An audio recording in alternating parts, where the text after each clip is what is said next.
Bueno, buenas tardes. ¿Me escuchan bien, muchachos? Sí, se escucha bien. Perfecto, perfecto. Mi nombre es Federico Galuso, soy adjunto acá de la cátedra, y bueno, vamos a charlar un poco de monitoreo, cosas muy generales. No voy a hacer hincapié mucho en ningún sistema, como verán, pero bueno, vamos a arrancar. Vamos a arrancar.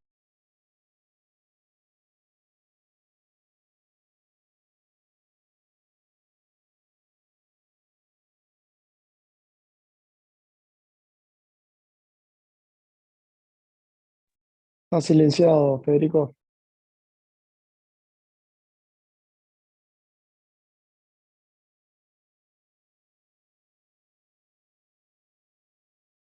Ahí, ahí. Ahora sí. Ahora sí, no se escuchó nada nomás. Bueno, ahora para que vuelvo para atrás ahí. No sé, no sé qué toqué, pero bueno.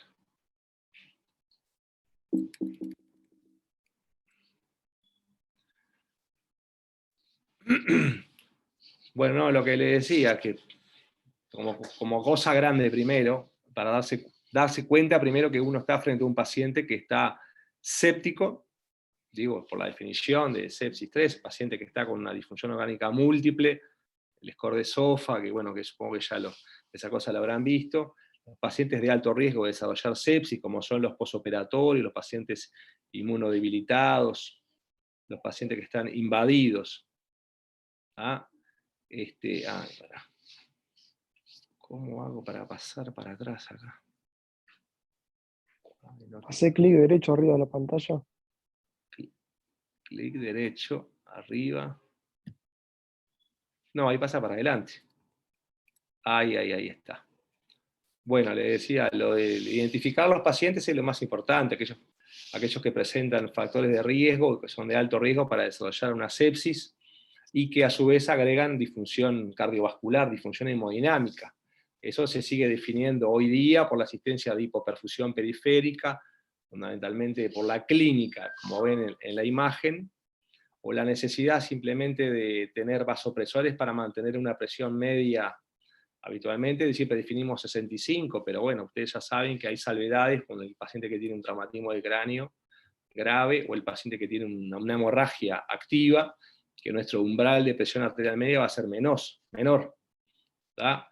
Estos pacientes habitualmente, cuando tienen un shock de tipo séptico, se presenta con un lactato elevado, mayor a 2 milimoles litro, y característicamente, lo anoto acá en la diapositiva, la saturación venosa central nos sirve porque es un parámetro que desciende precozmente. Entonces, antes que eleve el lactato, ya podemos tener la sospecha con la caída de la saturación venosa en la vena cava superior.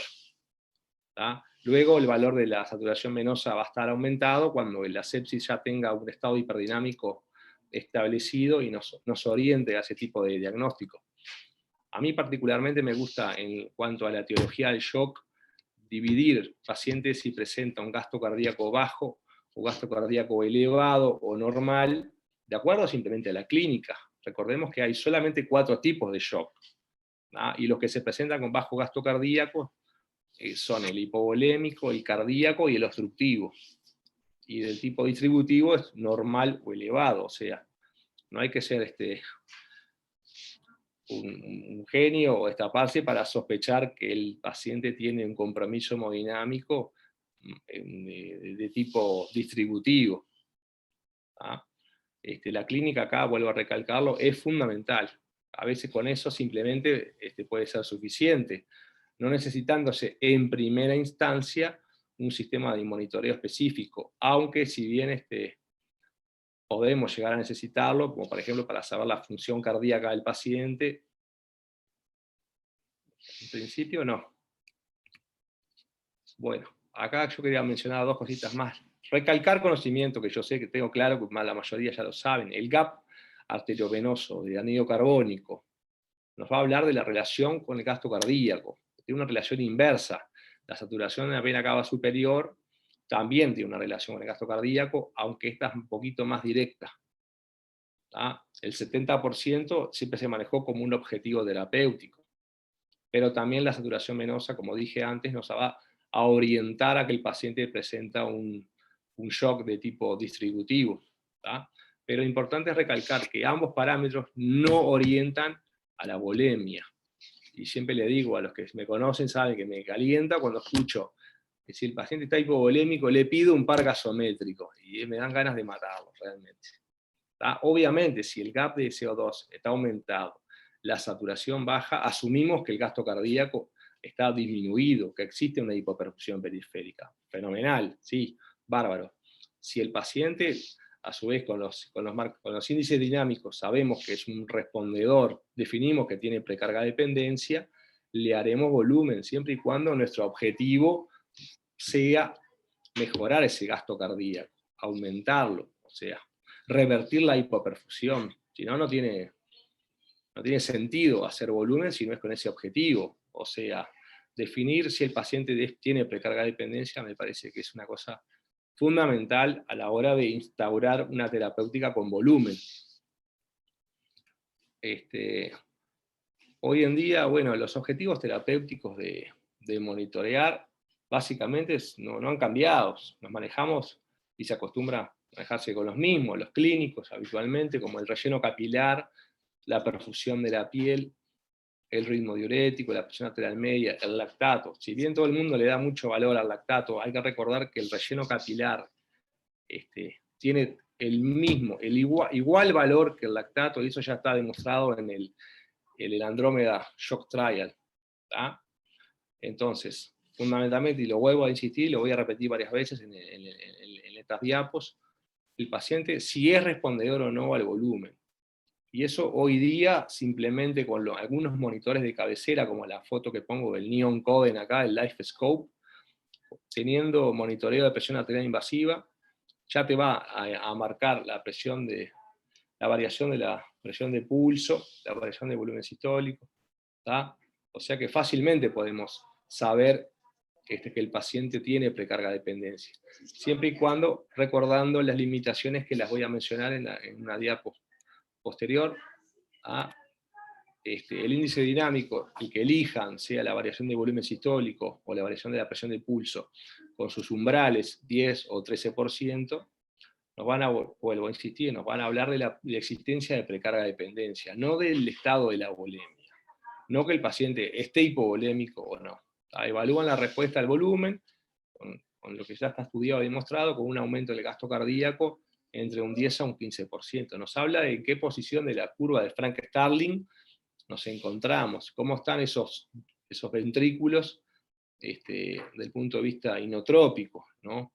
Y hay que recordar, que lo pone acá en la gráfica, se ve claramente que como aumentamos el inotropismo de ese corazón con fármacos, podemos cambiar y pasar de tener un paciente que no tenía precarga dependencia, a sí tenerla al mejorarle el inotropismo cardíaco. Entonces, los índices dinámicos de estos dos, que son los que manejamos habitualmente, la variación de volumen y la variación de la presión de pulso, es útil manejarse con un valor, valorar la tendencia del valor, ¿no? Con un valor absoluto. Eso como una cosa práctica, útil en la clínica diaria. ¿Tá? Y las grandes limitantes que tienen estos parámetros, al ser producidos por la interacción cardiorrespiratoria, es que el paciente tiene que estar conectado a asistencia respiratoria mecánica y no tener respiración espontánea. Ni en ningún lado dice que tiene que estar curaizado el paciente, pero por lo menos no tener el esfuerzo respiratorio aumentado como a veces vemos en algunos pacientes. El volumen corriente en 8 mililitros kilo, cosa que uno no acostumbra a fijarse, ¿tá? Y que no tiene que tener arritmias importantes. Hoy día algunos monitores, como voy a mencionar más, tienen la capacidad de eliminar algunas extrasístoles, pero tienen una cierta tolerancia con el límite de frecuencia cardíaca. Y si el paciente tiene hipertensión abdominal, también el fenómeno de la variación del volumen o de la presión puede verse encubierto. ¿Tá? El uso de estos índices dinámicos tiene que ser como guía de reposición. Le hago volumen si el paciente sé que va a responder, si no, no tiene sentido y es hasta contraproducente. ¿Tá? Y vuelvo a poner lo que dije anteriormente, se modifica la precarga de dependencia, se modifica con el agregado de inotrópicos. Pasamos de tener un paciente que no tenía precarga de dependencia a sí tenerla, y no viceversa. ¿Tá? acá para recordar, lo más importante del shock séptico, de la sepsis en general, es una vez que lo diagnostiqué, cultivarlo, hacer antibióticos, tratar el foco siempre que sea posible. El primer gesto, obviamente, el desafío de volumen, ese 30 mililitros kilo, que si bien para una persona de 70 kilos son 2 litros, en mi caso me van a tener que hacer un poquito más, ya les voy diciendo. Y no olvidarse que en un paciente con shock habitualmente existe la combinación de mecanismos. Ustedes ya saben que en la sepsis tenemos un mecanismo de tipo distributivo, el mecanismo de la hipovolemia está presente habitualmente, y también la depresión miocárdica. Dale de nuevo lo mismo, los índices dinámicos, la precarga de dependencia. Y bueno, en las primeras horas con un paciente que estamos tratando, iniciando el tratamiento de shock séptico, de evolucionar bien, ¿no? Ya está pautado que no sería necesario avanzar en métodos complejos o más invasivos de monitoreo hemodinámico. Obviamente eso va a depender de la evolución inicial. Se pauta habitualmente en 3 a 6 horas de tratamiento el paciente, nos tenemos que dar cuenta que si va la cosa encaminada. Los objetivos van a ser, obviamente, si logramos una presión arterial media, si el lactato empieza a bajar, si el relleno capilar, la piel mejoran habitualmente, ya con esos simples factores nos podemos ir dando cuenta y no sería necesario ahondar en mecanismos más complejos de monitorización.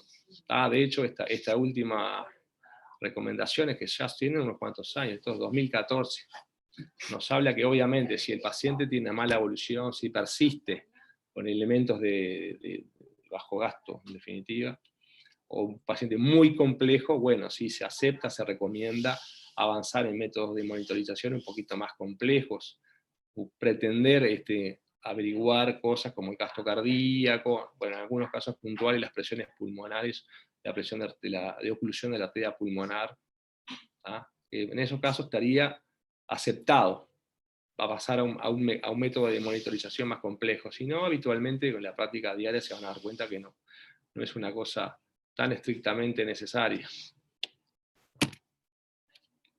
Y bueno, hablando de sistemas específicamente, 3-4 palabras. El Swan-Ganz o catéter arterial pulmonar, ustedes ya saben, es un mecanismo que tiene más de 50 años de uso, sigue siendo el método más invasivo, sin lugar a duda. Si bien dice complejo, para mí no es complejo, es que es engorroso, ¿no? Ya colocar un Swan ya empieza con los problemas de si tenemos monitor de gasto, si enfermería se acuerda cómo armar el sistema presurizado, la constante, todo eso lo hace un sistema engorroso realmente a la hora de su colocación. Pero sigue siendo útil hoy día en pacientes cardiorrespiratorios. En este hospital todavía recibimos cirugías cardíacas que vienen con un Swan-Ganz puesto, los pacientes con distrés, los pacientes que tienen hipertensión arterial pulmonar, porque es el único que obviamente todavía nos sigue dando ese dato. Recuerden que el gasto cardíaco en el uso del Swan es por termodilución transcardíaca, de forma intermitente. Si bien supimos tener catéteres para monitorización continua del gasto cardíaco en este servicio, por la parte económica no fue posible seguirlo manteniendo. Sigue siendo hoy día el Swan el gold estándar para medir gasto cardíaco, nos permite también monitorizar la circulación venosa mixta, nos permite calcular resistencia vascular sistémica, la presión enclavada de oclusión de la arteria pulmonar. Los más modernos nos podían dar incluso fracción de eyección del ventrículo derecho, volumen de fin de diástole del ventrículo derecho. La gran contra que tiene es que no te proporciona ningún índice dinámico, y eso entre su uso limitado por trastornos de la crasis, si el paciente tiene marcapasos, o sea, catéteres endocavitarios del lado derecho, o insuficiencias valvulares severas, ha ido pasándolo al desuso, al olvido. Y obviamente siempre se ha venido prefiriendo en los últimos años métodos menos invasivos, como por ejemplo el famoso PICO en su versión alemana, o el EB1000 de la Edwards como monitor pregonado como un catéter, como un sistema menos invasivo, pero bueno, también tiene un acceso venoso central alto, una vía arterial habitualmente femoral dedicada, Nos va a dar también gasto cardíaco, pero esta vez por termodilución transpulmonar, de forma intermitente. Pero este sistema, el pico o el ED1000, a su vez, que permiten hacer análisis continuo de la onda de presión arterial, nos van a proporcionar índices dinámicos como la variación de la presión de pulso y la variación del volumen sistólico, y gasto continuo gracias a ese análisis de la curva de presión arterial. Por supuesto son sistemas de monitoreo mucho más lindos, más llamativos, más amigables, pantallas más claras y no tan engorrosa de calcular nada y eso. Es un sistema que igual tiene sus limitaciones, las variaciones térmicas están complicándolo, porque por supuesto hay termodilución, entonces todo lo que haya de variación importante de temperatura, o en este caso shunt intracardíacos, o sistemas de depuración extracorpórea, van a interferir en esa variación de temperatura y en el cálculo del gasto cardíaco. Este sistema que está llamado mínimamente invasivo, pero en definitiva tiene un acceso, una vía arterial radial, una vía femoral, un monitor dedicado exclusivo que se llama Vigileo, y un transducer específico llamado FlowTrack. Por eso muchos pueden haber escuchado el sistema Vigileo FlowTrack, hace referencia bueno, al nombre del monitor y al nombre del transducer específico. ¿tá? Este sistema nos permite el análisis continuo de la onda de la presión arterial, nos va a dar entonces un gasto cardíaco, porque el loco calcula el volumen sistólico de acuerdo a la morfología de la onda de presión arterial, nos proporciona índices dinámicos, también nos da la resistencia vascular sistémica, porque obviamente si le agregamos la PVC, el sistema hace la fórmula PAM menos PVC sobre gasto por 80 y nos tira la resistencia vascular sistémica. Nos permitía conectar un catéter especial para saturación venosa de cava superior continua, que es lo que se ve ahí en el color lila de la foto del monitor. Y las grandes limitantes de este sistema de monitoreo hemodinámico es que depende mucho de la calidad de la vía arterial, del cuidado de la vía arterial, del cerado, del dampeo del sistema. Influye mucho las arritmias, aunque yo les dije anteriormente que este monitor permite borrar extrasístoles y acepta hasta, no me acuerdo si era 120 o 150 de frecuencia cardíaca, sin alterar mucho la validez del método de detección de cálculo de gasto cardíaco. Obviamente el balón de contrapulso intraórtico afecta muchísimo. Los que han visto cómo afecta la curva de presión arterial se darán cuenta que es imposible que ningún sistema pueda calcular un volumen sistólico si hay metido un balón de contrapulso.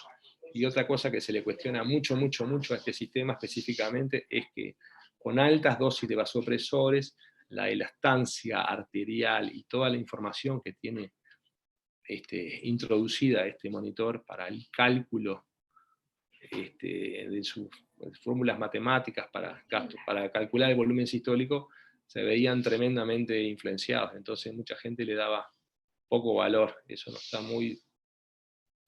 lo ha denostado un poco, pero a mi gusto es de los más fáciles de instrumentar, nos da mucha información y bueno, y es una cosa bastante poco invasiva comparado siempre con el SWAN, ¿verdad?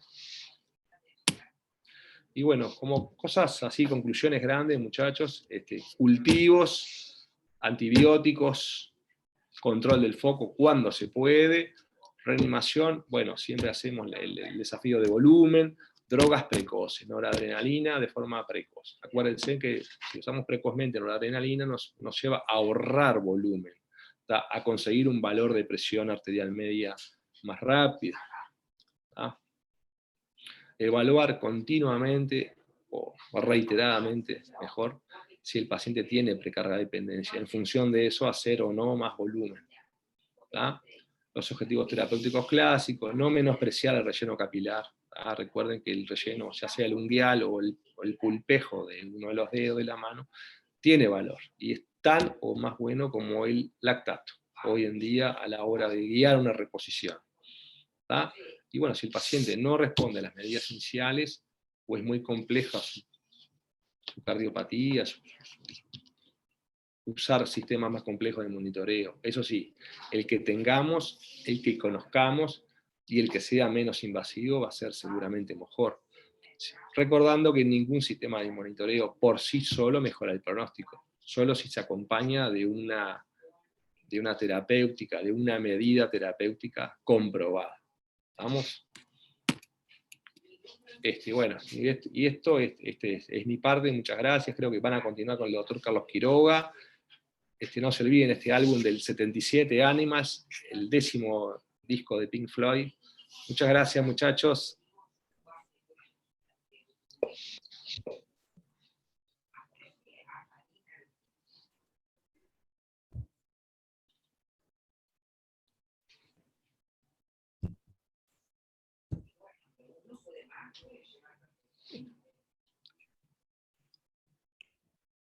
Bueno, entonces ahí vemos, si llegas a H, le decís. Yo igual, si querés, le agrego. No está en la pantalla compartida total, ¿no?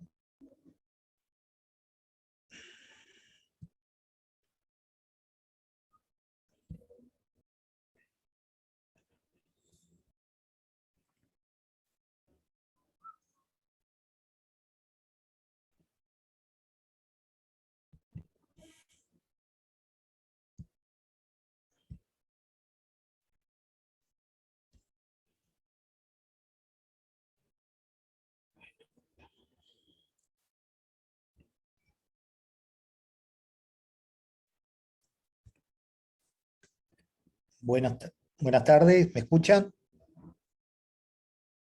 Sí, Sí, se se escucha, no escucha. se ve la presentación. ¿No se ve? No, Carlitos, No. te estoy viendo a vos. Pero qué cosa.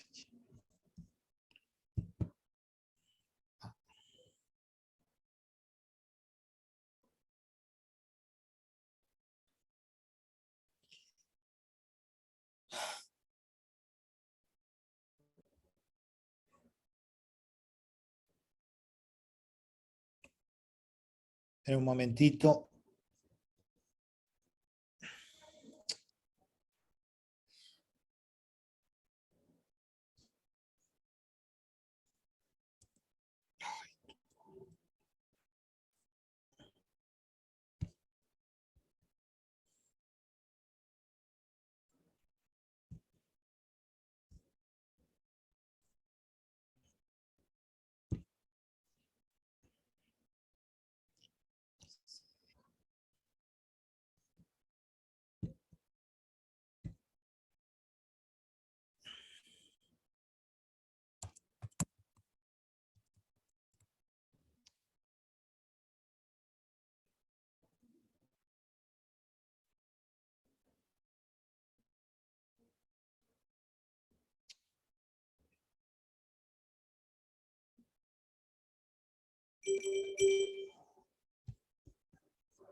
Ahí estamos, ¿no?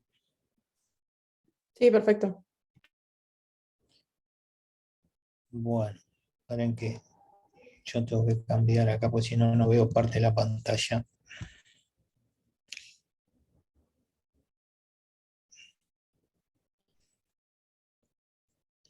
Bueno.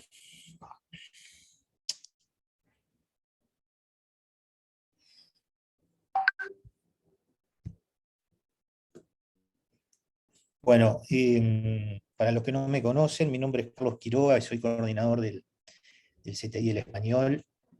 Y bueno, fui docente hace unos años en la cátedra y le agradezco a Gastón por la invitación.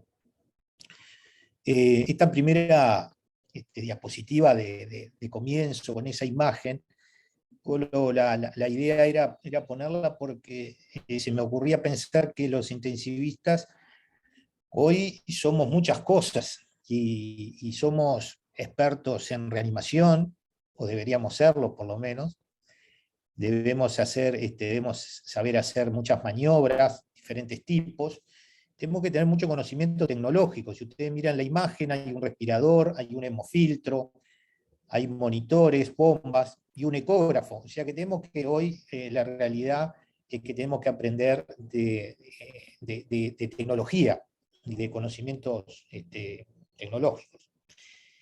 Entonces, simplemente algunos conceptos generales que vamos a ir hablando sobre monitoreo hemodinámico, alguna definición y algunos principios del monitoreo hemodinámico, algo de fisiopatología del shock séptico y el monitoreo hemodinámico por ecografía. Esto algo ya Federico lo dijo, pero hoy si tuviéramos que resumir en una diapo, ¿no? Resumir lo que hacemos en la sepsis, sin duda que el principal tratamiento son los antibióticos y el control del foco infeccioso si requiere drenaje o cirugía, ¿no? Hoy ya sabemos que guiarnos por el lactato genera más sobrecarga de fluidos muchas veces y es perjudicial, sin duda que es mejor que el llenado capilar. Y si alguno de los objetivos que tenemos en la sepsis y en la disfunción hemodinámica es lograr una presión arterial media, que es la presión de perfusión de los tejidos no coronarios, mayores a 65, eso es lo que está mayormente demostrado, y deberíamos pensar en 80, 85, en aquellos que son hipertensos previos o renales crónicos. Y en el contexto de la disfunción hemodinámica, sin duda que hoy hay un concepto que en mi época de residente no era tan así, siempre hacíamos más volumen, y el vasopresor venía después. Sin duda que hoy tenemos que ser con el vasopresor muy precoz. Otro elemento que ha caído es, hasta hace unos años usábamos la PVC para guiarnos y llegar a un valor de la misma, entre 8 y 12 y hasta 15 en los pacientes ventilados. Eso sabemos que tenemos que evitar las PVC elevadas, está claramente demostrado que la PVC mayores de 8 milímetros de mercurio le va peor a los pacientes, los que tienen menor de 8 versus los que tienen mayor de 8, independientemente si se hace una terapia restringida o más liberal de reposición con fluidos. Y lo que está demostrado también que ese balance positivo es que tiene más lesión renal y mayor mortalidad. Por lo tanto, debemos ser muy cautelosos con los fluidos, dar fluidos cuando tenemos alta sospecha. Sin duda que hay pacientes que claramente tenemos sospecha de que hay hipovolemia, si tiene vómitos, diarrea.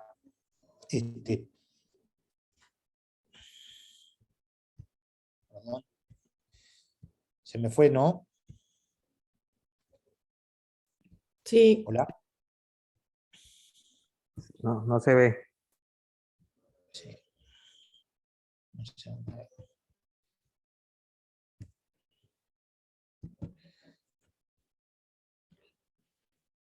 Bueno, lo que decíamos, si tiene vómitos, diarrea, y si tenemos alta sospecha clínica, ahí debemos dar fluidos claramente, y si no, tenemos que definir si los pacientes son respondedores o no respondedores. Y después un tema que está más en discusión es siempre la decisión juiciosa y objetiva de a quién intubar y a quién no, y siempre buscar alternativas antes de llegar a la ventilación mecánica, porque la ventilación, los pacientes que se ventilan en forma invasiva tienen mayor mortalidad. Entonces una hoja de ruta que podríamos hacer es que estamos viendo pacientes que tienen una sepsis, que tienen disfunción hemodinámica, y cuando hablamos de disfunción hemodinámica en la sepsis vamos a pensar en hipovolemia, disfunción cardíaca séptica y vasodilatación, y obviamente tenemos que buscar una forma de monitorizar esta disfunción hemodinámica, y groseramente nos vamos a centrar en valorar si el paciente respondedor a volumen o no respondedor a volumen, y para eso tenemos una serie de variables estáticas, dinámicas, invasivas, no invasivas, que nos van a permitir valorar, vigilar, controlar, hacer seguimiento de esa disfunción hemodinámica. Entonces nosotros, ¿por qué monitorizamos, ¿no? Y sin duda para hacer diagnóstico, ¿no? No es lo mismo, Federico lo decía, hay diferentes tipos de shock, y no siempre tenemos que dar por dado que el shock séptico, que es un shock séptico, sino que siempre hicimos el diagnóstico clínico basado básicamente en la triple H, de hipotensión, elemento de hipersimpaticotonía y de hipoperfusión, pero fundamentalmente la hipoperfusión clínica, sobre todo el relleno capilar lento y las livideces. Entonces, frente a ese diagnóstico, nosotros tenemos que profundizar en el análisis y saber más, porque clínicamente tiene una limitación, no siempre podemos arribar cuál es la etiología del shock.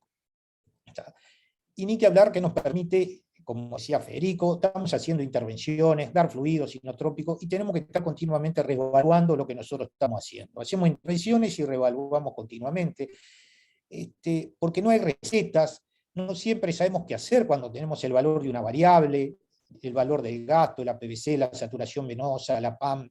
Muchas veces sí y a veces no, porque si bien muchas veces no hemos guiado por objetivos, lo que más sabemos es que los pacientes son individuales y que no siempre se van a comportar de la misma manera, hay antecedentes previos que pueden estar incidiendo, entonces nosotros tenemos que tener una idea clara de cuál es la disfunción hemodinámica que estamos teniendo, si hay un predominio de hipovolemia, de vasodilatación, de disfunción cardíaca. Los pacientes previamente, por eso la ecografía es fundamental de entrada y saber cómo vemos ese corazón, si ya tiene una disfunción sistólica o diastólica, si tiene un ventrículo derecho dilatado. Eso nos cambia toda la perspectiva de la reposición y de la idea de la disfunción hemodinámica. Por lo tanto, siempre tenemos que individualizar, intervenir y reevaluar.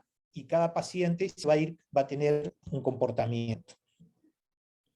Entonces, la definición de monitoreo hemodinámico, sabemos que monitoreo hemodinámico es vigilancia, control, seguimiento de aquellas variables que nos permiten saber cómo se está comportando esa disfunción hemodinámica. Hay diferentes tipos de monitoreo, ya lo dijeron, clínicos, instrumentales, invasivos, no invasivos, continuos, intermitentes, y muchas veces se complementan entre sí, no es que es uno u otro. Siempre hay que hacer una elección y jerarquizar, y básicamente la elección que hagamos sea en base a los recursos que disponemos en cada servicio, y obviamente lo principal sería la necesidad del paciente. Es cierto, una forma que nosotros podríamos valorar qué tipo de dispositivos utilizar o no en función del paciente, pero muchas veces nos vemos limitados por los recursos que contamos. Acá en el español no tenemos, por ejemplo, una forma de valorar las variables dinámicas con monitor, como la variación de presión de pulso, una herramienta que hoy me parece que es muy importante, sin embargo, no contamos con ella. Existen algunos postulados hemodinámicos que deberían considerarse en todo paciente crítico, los cuales tienen una base fisiológica y fisiopatológica para entender las posibles causas de su presencia en el paciente crítico. Acá hay simplemente un esquema de muchos de los dispositivos que contamos, y era lo que yo le decía, saber cuál elegir y hasta cuándo dejar un dispositivo. Sin duda que eso es muy importante conocer todos, y tal vez que una de las formas nos va a guiar cuál es la gravedad del paciente. Muchas veces hay disfunción hemodinámica que rápidamente se estabilizan, y es posible que con una vía arterial y una vía venosa central ese paciente sea suficiente, pero también sabemos que hay pacientes que se vuelven refractarios, que siguen en shock a pesar de las medidas iniciales que estamos haciendo, y debemos profundizar en el análisis, y para eso tenemos que, no basta con saber la presión arterial media, la presión sistólica. Ustedes saben que la vía arterial nos brinda mucha información, ¿no? La presión sistólica nos habla de la poscarga del ventrículo izquierdo, la diastólica del tono venoso, la presión de pulso, que es la diferencia de la sistólica menos la diastólica, del volumen sistólico, es decir, cuanto más chica esa diferencia hay un volumen sistólico chico, y cuanto más grande, más grande. Y la presión arterial media como presión la presión de perfusión de los tejidos no coronarios. O sea, tenemos mucha información, pero a veces tenemos que saber el gasto cardíaco, saber la resistencia, saber cuál es el perfil hemodinámico que tiene el paciente, y lo que le decía, qué es lo que está predominando de los tres pilares básicos de la hemodinamia, que es la bomba cardíaca, la volemia y las resistencias o el tono de los vasos. ¿Está? Algunos principios de lo que yo le decía.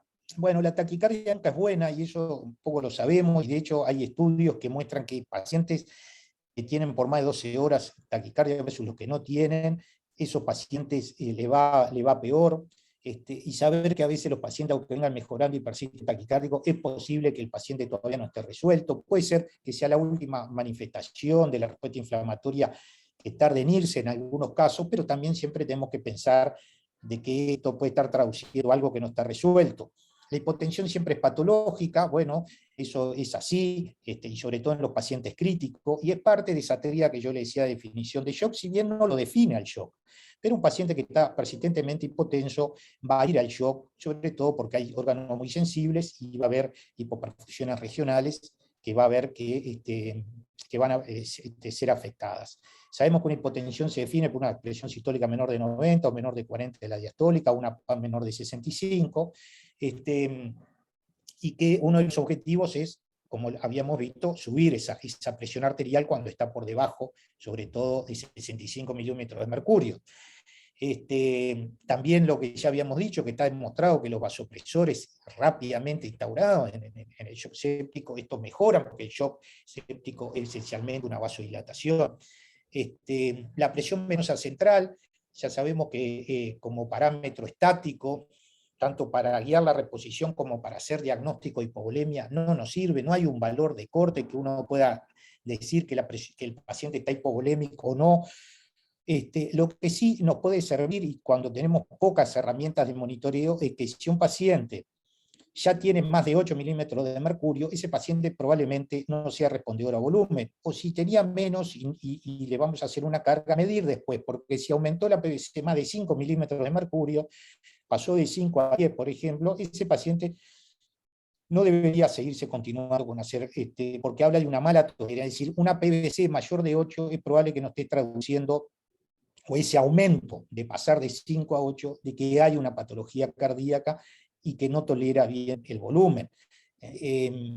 Sería como una forma de limitación en la estrategia de reanimación con fluidos.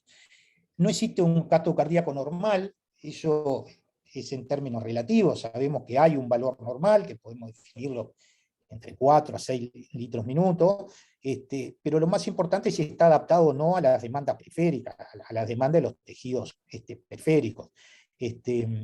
Por eso es muy importante conocer un valor, que está francamente elevado, porque nos da una idea del tipo de shock también, o sea que el gasto cardíaco es un dato muy importante. El edema periférico, esto lo decía Pinsky ya en el 2007, que en algún momento se hablaba esa infiltración, el aumento del tejido de los líquidos a nivel del celular subcutáneo, que tenía una importancia solo cosmética, y eso sabemos que claramente no es así. Los pacientes que ganan volumen, que están infiltrados, les va peor, más insuficiencia renal y más mortalidad.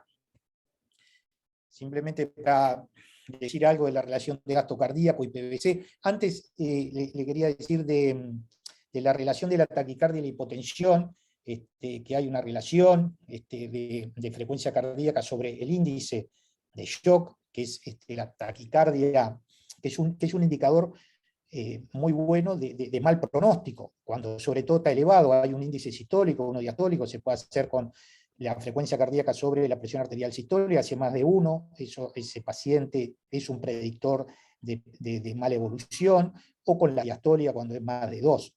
Y también podemos hacer una relación de la PVC con el gasto cardíaco, si todo está bajo, es probablemente que haya problemas del retorno venoso y de la volemia, no solo en hipovolemia absoluta, sino relativa, sobre todo cuando hay venodilatación, que esto se produce en la sepsis en muchos de los pacientes, y cuando el gasto cardíaco está bajo y la PVC alta, probablemente nos encontremos con un problema a nivel cardíaco. Entonces sabemos que esa infiltración de los pacientes, esa sobrecarga de fluidos, suele estar dada por hipervolemia que nosotros podemos generar, hiperhidratación, y se genera el edema periférico. La hipervolemia suele estar asociada con edema, ¿no? Pero la presencia de edema no siempre significa que el paciente esté hipervolémico. No hay relación entre la volemia o el volumen intravascular y el edema periférico. Un paciente, podemos decir que no va a estar sobrecargado de volumen porque no tiene edema periférico. Un paciente que no está con infiltración del tejido celular, no quiere decir que ese paciente nosotros tengamos que seguirle haciendo volumen, sino que siempre tenemos que evaluar si el paciente está respondedor o no, y viceversa, que esté infiltrado no siempre quiere decir que esté hipervolémico. El paciente puede tener hipovolemia relativa. Y bueno, y lo que ya lo habíamos hablado, que el edema, la infiltración, es predictor de lesión renal y de mayor mortalidad. Entonces, no es cosmético esta infiltración y habla de que en general hemos hecho probablemente una mala reposición. Por esto, porque hacemos sobrecarga de fluidos, hipervolemia, hiperhidratación, edema, y es un círculo vicioso. Y este círculo vicioso determina tanto esa infiltración que nosotros vemos por fuera de los pacientes, también la vemos a nivel de los órganos, a nivel del pulmón, a nivel del hígado, del riñón, a nivel cerebral, a nivel del miocardio. Y esto todo es lo que genera el mal pronóstico, esta infiltración. Entonces, ¿cuáles son los aportes que tenemos de la ecografía en el contexto de una disfunción hemodinámica o en la sepsis? Sin duda que búsqueda del foco, es decir, no solo va a ser en el monitoreo hemodinámico, sino en la búsqueda del foco infeccioso. También el conocer, ustedes saben que la ecografía hoy a pie de cama es una extensión del examen físico, nos agrega información, el examen físico, la anamnesis, sabemos que el examen clínico tiene limitaciones, llega hasta un punto en el que más allá no podemos profundizar, y la ecografía nos agrega información valiosa. Sabemos que nos guía en las intervenciones, y ni que hablar en el monitoreo hemodinámico, que es lo que vamos a profundizar. Este es un estudio de 200 pacientes en el que mostraba, comparaba la ecografía y la evaluación clínica para hacer diagnóstico de cuál es el foco infeccioso. Y bueno, en la ecografía se lograba en el 100% de los casos saber si el foco, por ejemplo, era respiratorio, urinario, abdominal en menos de 10 minutos, y eso pasaba en algunos, en la evaluación clínica, sabemos que esos tiempos son mucho mayores si no tenemos la ecografía al lado o otras herramientas de imagen. Principalmente esto es lo que nos puede aportar la ecografía. Ahí vemos un corazón con un corazón que está hiperdinámico, con cavidades chicas. Nos impresiona que claramente ese paciente, eso nos debe dar una idea de que ese paciente, solo visualizando de que ese paciente puede estar hipovolémico. Y miren la cava, siempre hay que estar fijándose la cava en toda su dimensión. A veces si el paciente está con mucho trabajo respiratorio nos puede dar un falso positivo de que hay colapso porque se interrumpe, el diafragma baja y nos corre el plano y podemos hacer una mala interpretación, un pitfall de colapso. Y también ese colapso de la vena a veces podemos ser relativo, sobre todo si el paciente tiene mucho trabajo respiratorio, porque siempre va a haber un colapso en ventilación espontánea mayor del 50%, y no necesariamente decir que es hipovolémico, pero si le sumamos lo que estoy viendo en las ventanas cardíacas, y con ese foco de consolidación y derrame que estamos viendo en la ventana pulmonar, ahí en la derecha de la imagen, sin duda que es un caso de un shock séptico y con mucho componente de hipovolemia, con un foco pulmonar. Esto lo hemos hablado en otra oportunidad. ¿De qué hablamos cuando hablamos de focus o POCUS? Focus es la ecografía focal cardíaca, y que nos permite, y el POCUS es no solo a nivel cardíaco, sino poder evaluar todo el resto del organismo, como se dice, de la cabeza a los pies. O sea que podemos obtener mucha información adicional con la ecografía. Y bueno, nos guían los procedimientos, eso ya lo sabemos. Yo creo que muchos de ustedes ya hacen vías ecoguiadas, se guían para hacer derrames pleurales, pericárdico, intraabdominal, y que disminuye claramente los riesgos de complicaciones. Eso está demostrado en múltiples artículos. Aporte de la ecografía en el monitoreo hemodinámico, recordando que el shock séptico resulta de esos tres mecanismos que ya dijimos: hipovolemia, vasoplexia y función miocárdica, y que la ecografía es considerada el método de diagnóstico de primera línea para el shock en UCI. Esto no quiere decir que no usemos otras herramientas de monitoreo, pero sí es probable que esta se complemente con los sistemas que nombró Federico. Yendo al shock séptico, lo que nosotros tenemos que ya ver, a veces puede ser una cuestión semántica, pero algunos cuestionan el término distributivo, porque no es un problema de distribución, sino que es un problema de vasodilatación, el shock, y esa vasodilatación lo que provoca es la disminución de la presión arterial para mantener esa adecuada perfusión de los órganos vitales.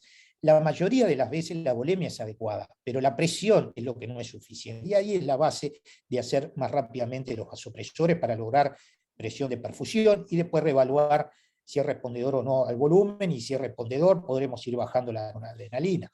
También hay un componente, a veces no es suficiente la respuesta del corazón, porque puede haber disfunción sistólica, diastólica, en compensar con la frecuencia cardíaca y la contractilidad puede no ser suficiente para mantener esa presión de perfusión. También sabemos que los vasos se dilatan, y eso causa inmunipolemia relativa y la reducción de la resistencia vascular y sistémica, que también hay una fuga capilar que empeora la hipovolemia y provoca edema pulmonar y periférico. Estos cambios, esta alteración que se produce fundamentalmente de vasodilatación, con esta fuga capilar y la veno y vasodilatación, tanto venosa como arterial, reducen la presión arterial y los órganos, y la perfusión de los órganos. La persistencia del shock lleva a toda esta alteración de la microcirculación, con microtrombosis, vasoespasmo, esta heterogeneidad, esa alteración que vemos a la derecha en el contexto shock séptico y lo normal al lado. Esto es de un paciente ya más evolucionado con un shock persistente. Esta alteración está presente y esto es lo que provoca el shock séptico y es esa alteración de la microcirculación. La disfunción miocárdica en la sepsis está presente.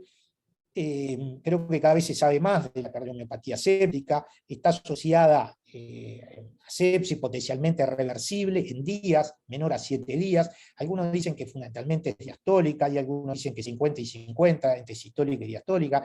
Se puede afectar el ventrículo izquierdo, pero también el derecho. Y los mecanismos que se implican un poco están en el esquema, todo lo que es el factor de necrosis tumoral, la interleuquina 1, van a provocar daños directos sobre el cardiomiocito, pero también las fibras no responden al calcio, hay disfunción mitocondrial y hay un down regulation de los beta receptores. Todo esto puede estar en la base que lleva a esa cardiomiopatía séptica. Se habla entonces de que para hacer diagnóstico algunos criterios, que sea un cuadro agudo, a nivel esa injuria miocárdica aguda, reversible dentro de 7 a 10 días, que puede ser global, biventricular, como decíamos, está disminuida en general la respuesta a los fluidos y catecolaminas, y que se debe descartar síndromes coronarios agudos como etiología. Entonces, resumiendo, podemos ver que a veces y casi siempre en la disfunción séptica hay varios intrincados mecanismos que son responsables en la fascia hemodinámica, como dijimos, hipovolemia, depresión del tono vascular y depresión miocárdica, cada uno con los tratamientos que podemos hacer, y que importa siempre valorar el grado, qué componente tiene, para seleccionar la más apropiada opción terapéutica. Y, como siempre, revalorar y ver esa medida que hicimos, qué respuesta hubo, ¿no? Y siempre si hay o no distrés, porque eso a veces nos complica en la tolerancia, sobre todo a la reposición con fluidos. Entonces, siempre que un paciente está en shock séptico y que no mejora o no responde al manejo, se debe realizar un ecocardiograma, que yo diría que ya lo tendríamos que tener hecho de entrada, porque tenemos que tener de dónde partimos. Es como siempre decimos que todo paciente que ingresa al CTI tiene que tener un electrocardiograma, y sí, porque después cuando lo pedimos no sabemos si el bloqueo de rama izquierda que vemos es nuevo, lo tenía o no, o alteraciones que pueden estar en el electrocardiograma. Lo mismo para el ecocardiograma, debemos partir con un ecocardiograma de base y saber. Y ese lo debemos hacer nosotros, porque no queremos un estudio detallado, exhaustivo, hecho por el cardiólogo, sino que es mucho visual, hay patrones de reconocimiento visual que nosotros debemos conocer y saber si el paciente tiene disfunción sistólica, si tiene un ventrículo derecho dilatado, taponamiento, etc. Entonces, pero si sospechamos miocardiopatía séptica, que la debemos sospechar en un paciente que tiene un shock y que no está mejorando, que no responde al volumen, que no responde a los vasopresores, es muy importante, porque si encontramos esa disfunción, es un paciente que, en la medida que tenga disfunción sistólica, se puede beneficiar de dobutamina o levosimendan, pero la tenemos que valorar y ver que tiene esa disfunción. O incluso un cronotrópico negativo cuando hay disfunción diastólica, y se habla de la ivabradina o el esmolol, que son los que están más demostrados. O sea que esos pacientes es real, que hoy ese manejo, es cierto que no tengo experiencia muchas veces de hacer la medicación, pero la realidad es que ya hay mucho trabajo. Entonces el ecocardiograma, siempre, como decíamos, siempre tenemos que definir cuál es el uso y la utilidad que le da el intensivista al ultrasonido. ¿ah? Y siempre es en base, no es el estudio, como decía, detallado, exhaustivo que hace cualquier experto en imagen, sea cardiólogo o en ecografía general, sino que nos preguntamos preguntas siempre dicotómicas: ¿tiene o no tiene disfunción sistólica, diastólica? ¿Cómo está el ventrículo derecho? Derrame, patrón de hipovolemia. Y eso, hay 12 patrones básicos, algunos agudos y otros crónicos, que debemos aprender a identificarlos. No lo vamos a transmitir ahora, que no es motivo de la clase, si no nos vamos a las 5 de la tarde. Del monitoreo hemodinámico debemos de reconocer patrones de hipovolemia a nivel cardíaco, ayudados por la cava, saber hacer el cálculo elastocardíaco, de la presión de llenado, resistencia vascular sistémica y pulmonares. El estado debemos de valorar a través de la ecografía el estado de la volemia, definir si el paciente claramente está hipovolémico, para hacer esa intervención con medidas de volumen y guiar la reposición de fluido basado en si el paciente respondedor o no. Y también debemos evaluar la congestión sistémica.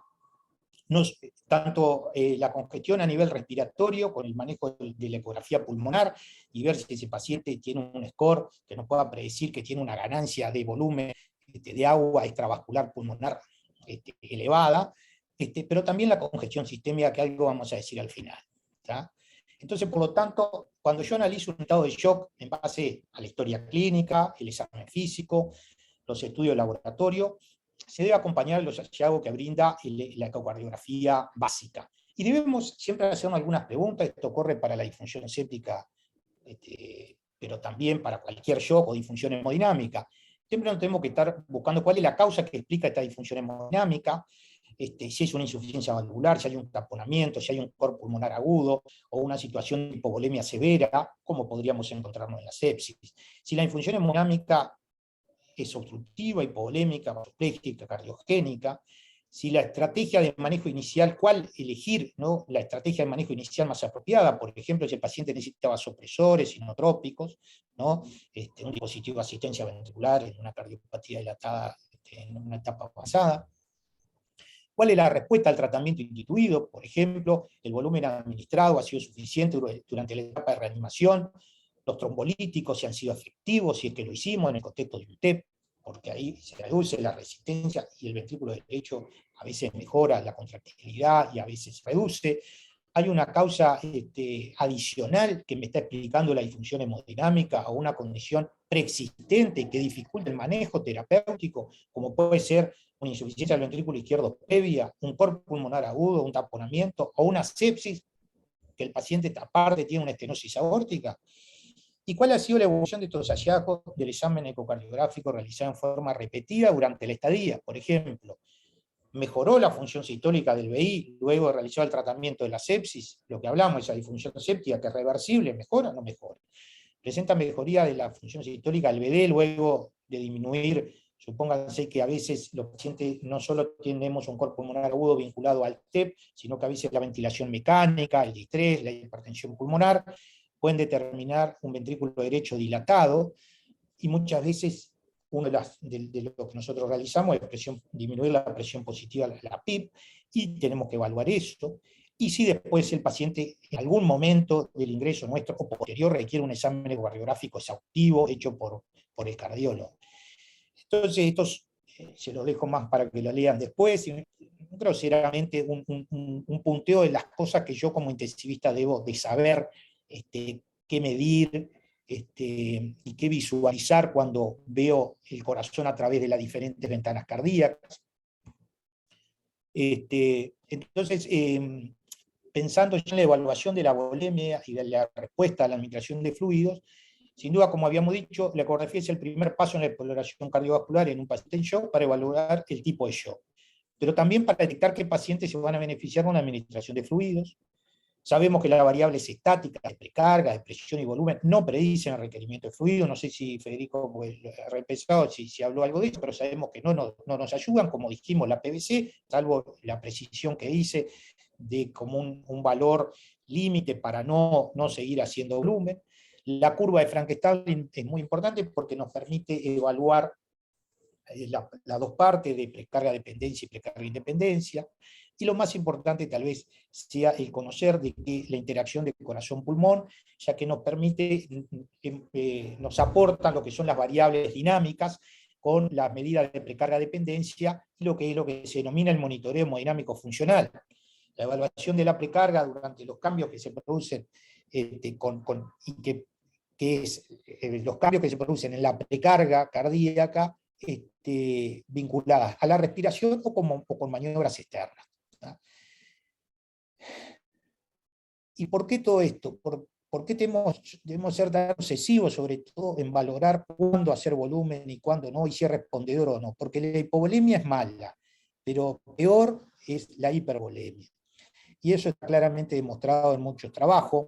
Sabemos que de todas maneras la hipovolemia es frecuente, sobre todo al inicio de la sepsis, pero en las primeras horas, y que los mecanismos, como ya habíamos visto, es la vasodilatación venosa, la extravasación capilar.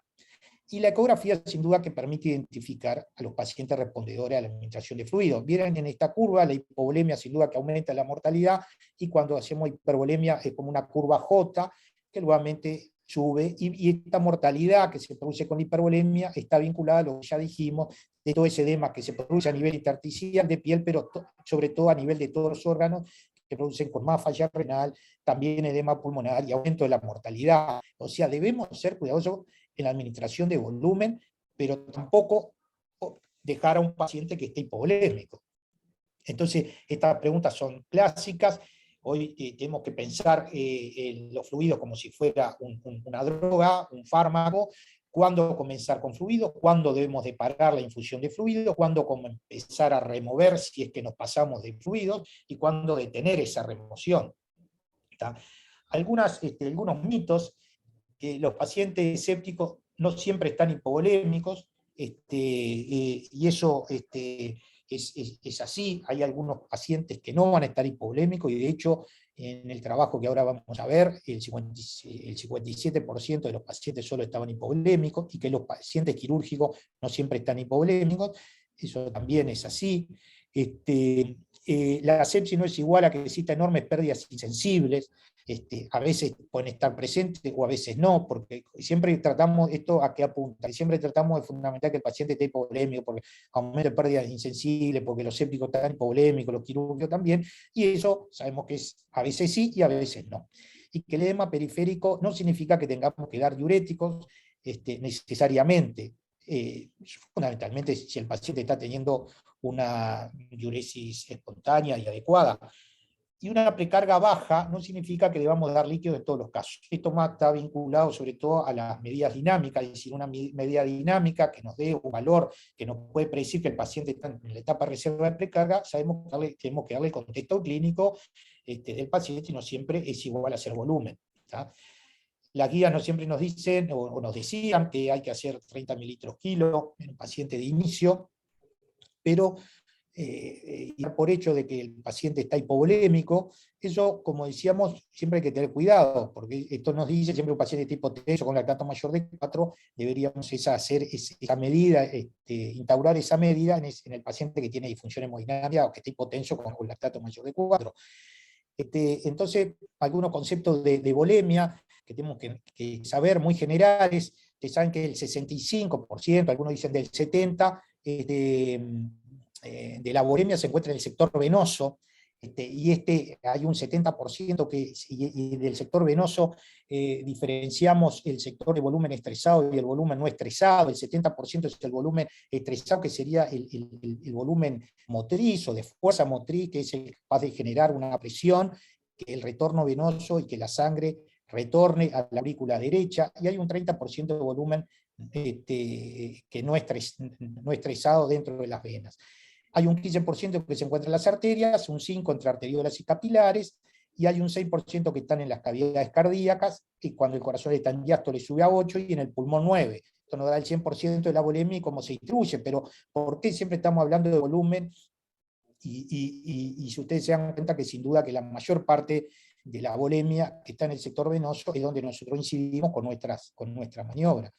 Entonces nosotros acá vemos este esquema del sector venoso, como dijimos, la capacitancia del sector venoso, con ese volumen estresado y el volumen no estresado, y la presión de la aurícula derecha. Para que retorne la sangre tiene que haber un gradiente de presión entre las venas y la presión en la aurícula derecha, que es la presión motriz del retorno venoso. Eso es lo que se denomina la presión sistémica media.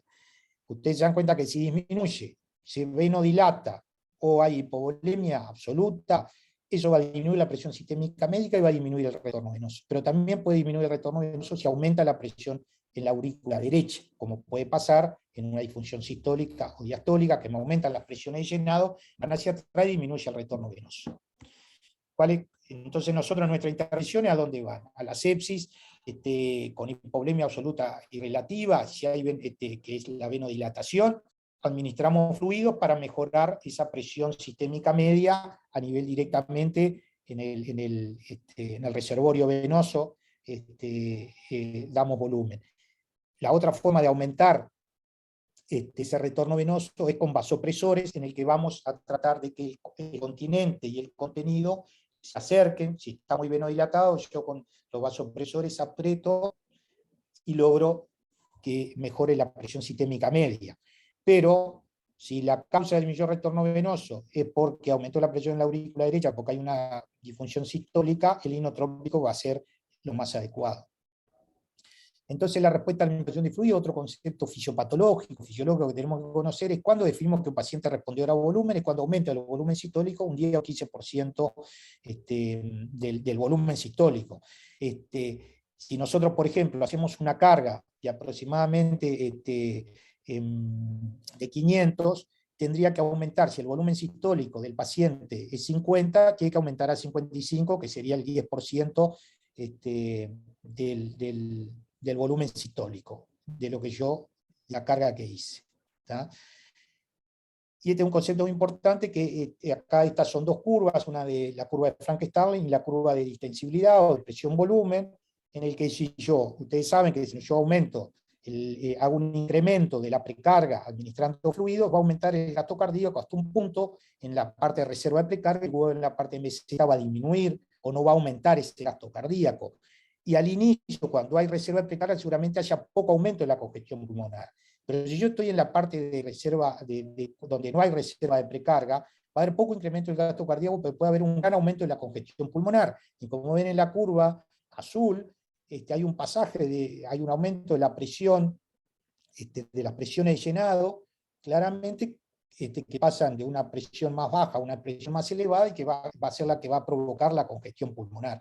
Y ahí nosotros no siempre, de ahí la importancia de conocer tanto si existe disfunción sistólica como diastólica, porque son los pacientes que menos toleran volumen. Pacientes que yo sé que tienen una cardiopatía, un nefrópata que está en diálisis, son pacientes que hay que tener mucho cuidado, pero también hay pacientes que sabemos que no son respondedores a volumen, y vamos a provocar esta congestión pulmonar y la ganancia de volumen cuando estamos en una parte de la curva que me llevan a que me aumenten las presiones de llenado y no incremente el gasto cardíaco.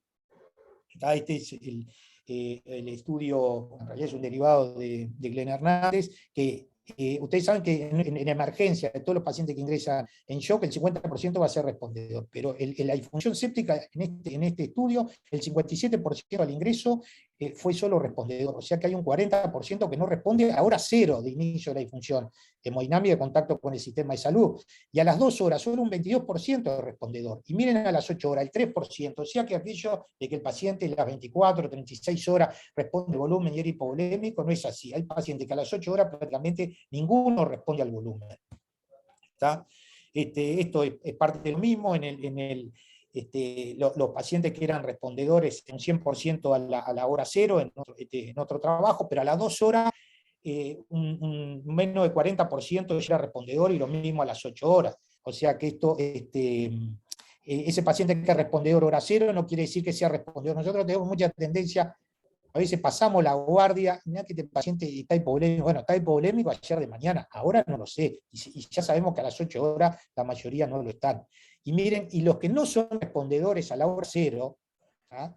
Prácticamente no lo son en la primera 8 horas, casi ninguno. ¿Tá? O sea, el que no responde, que no responde. Pero de todas maneras no quiere decir que no tengamos que siempre estar haciendo reevaluaciones, porque qué mejor que el paciente tengamos algo para intervenir y mejorar, ¿no? Esto es lo que nos dice en la guía, que rápidamente administrar esos 30 mililitros de cristalloide, porque hay hipotensión o lactato, pero miren la recomendación, es de baja calidad de evidencia, y tiene una calidad de evidencia mucho más, por lo menos moderada, el aplicar los vasopresores para corregir la hipotensión. ¿Está? Entonces lo que hablamos del monitoreo hemodinámico funcional, que se produce entre esa interacción entre el corazón y pulmón, hay una, o también a través de maniobras externas. Por ejemplo, la pausa expiratoria y elevación pasiva de miembros inferiores, nosotros podemos evaluar si el paciente va a responder al volumen o no. Esa interacción de corazón y pulmón se da, sobre todo en ventilación mecánica, a presión positiva, que durante la inspiración aumenta la presión en la aurícula derecha y disminuye el retorno venoso. Esto lleva a que haya disminución de la precarga y aumento de la poscarga del ventrículo derecho, con caída durante la inspiración del gasto del ventrículo derecho. Y 3 o 4 latidos posteriores hay una caída del volumen sistólico del ventrículo izquierdo, que refleja lo que pasó en el ventrículo derecho anteriormente. Por lo tanto, si uno mira durante la inspiración, el volumen sistólico, el ventrículo izquierdo al final de la inspiración aumenta, pero el del derecho disminuye. Y después va a ser al revés. ¿Tá? Eso es una curva de ventilación mecánica, hay una disminución de la precarga del ventrículo derecho, el aumento de la poscarga del ventrículo derecho, y al final de la curva ustedes ven que hay una disminución del volumen sistólico del ventrículo derecho. Pero 3-4 latidos, probablemente después cardíacos, va a haber disminución de la precarga del ventrículo izquierdo como consecuencia de la caída del volumen sistólico del derecho, y cae, por lo tanto, el volumen sistólico del izquierdo. ¿Tá? Esto es lo mismo que ya dijimos, lo leen. Esto entonces, simplemente para saber de lo que estamos hablando y del monitoreo hemodinámico, si ustedes ven arriba la curva de presión en vía aérea, una curva de presión positiva, vemos que podemos evaluar ese monitoreo hemodinámico funcional y las variables dinámicas a través de diferentes parámetros, diferentes puntos de vista. Por ejemplo, a través de la curva de la presión arterial, que es la que está en azul primero, y vemos cómo va subiendo la presión de pulso a lo largo de ese ciclo respiratorio, del lado izquierdo. Del lado derecho habíamos dicho que disminuía, ¿no? Hay un aumento de eso es lo que se produce. Y si miramos desde el punto de vista del ecocardiograma, con la velocidad integral tiempo, que es la evaluación con el Doppler pulsado a nivel del tracto de salida del ventrículo izquierdo, también vemos que aumenta la velocidad máxima del VTI en la curva del medio. Pero si estamos mirando la cava, también dijimos que la presión durante la inspiración, el aumento de la presión positiva intratorácica lleva a aumento de la presión de la aurícula derecha, disminución del retorno venoso, y al final de la inspiración, miren cómo está abajo, la vena cava aumenta de grosor y luego disminuye en la expiración. Esto es al revés en ventilación espontánea, ¿no? En ventilación espontánea, cuando yo inspiro, la presión negativa intratorácica lleva a que se reduzca el diámetro de la vena cava en inspiración y aumenta en expiración. ¿Tá? Entonces, miren, este es un ejemplo de que yo estoy poniendo el Doppler pulsado en el tracto de salida del ventrículo derecho, en el eje corto, la base del corazón, a nivel del tracto de salida, ahí con la pulmonar, y como veo al final de la inspiración, si ustedes miran, ve que está más bajo, ¿no? Ese VTI del tracto de salida del ventrículo derecho al final de la expiración, y aumenta en la expiración. Y si yo lo miro al lado izquierdo, en el tracto de salida, en el 4 cámaras, en la ventana 4 cámaras, vemos que es al revés, entre inspiración y expiración. El volumen sistólico, o el VTI en este caso, aumenta al final de la inspiración y disminuye la expiración. Esto lo podemos ver al lado de la cama del paciente, lo estamos haciendo, a veces nosotros acá en el español hemos pasado en estos últimos años, a veces tenemos ecógrafo, a veces no tenemos, a veces tenemos más experiencia, y practicamos mucho, y ahora estamos en ese proceso de tratar de volver a hacer muchas de estas cosas. Este es simplemente para acordarnos de la variación de presión de pulso, que estamos hablando de esa variable dinámica que parten y que me traducen si hay reserva de precarga de la parte ascendente de la curva de Frank-Starling, ¿no? Que son las variables estáticas, ninguna me puede reflejar en qué parte de la curva de Frank-Starling estoy, pero las variables dinámicas sí, y esta variación de pulso, como ustedes ven ahí, como al final de la inspiración sube, ¿no? La curva de presión arterial, ¿no? y luego disminuyen la expiración. También reflejo lo mismo que estamos hablando, en este caso tiene un valor de 9 de la variación de presión de pulso. Esto también, esto es la foto, sobre todo para aquellos que no conocemos estos aparatos, entonces una imagen no es nuestra, cómo hay arriba una variación de la presión de pulso en la curva de presión arterial, que es de 16, esa variación de presión de pulso, y en la de abajo es de 7, en el que o ya se hizo una intervención o es otro paciente, podríamos decir. ¿No? Pero ¿cuáles son los problemas de esta variable dinámica? Que no tiene que haber arritmia, ausencia de esfuerzo respiratorio por parte del paciente, están validadas la mayoría para volúmenes corrientes mayores a 8 mililitros kilo, que no es lo que estamos haciendo nosotros, cuando hay complián pulmonar normal, tiene que haber ausencia de ventricular derecha, y la relación de la frecuencia cardíaca y frecuencia respiratoria mayor de 3,6. Estas cosas alteran y pueden darnos una falsos valores.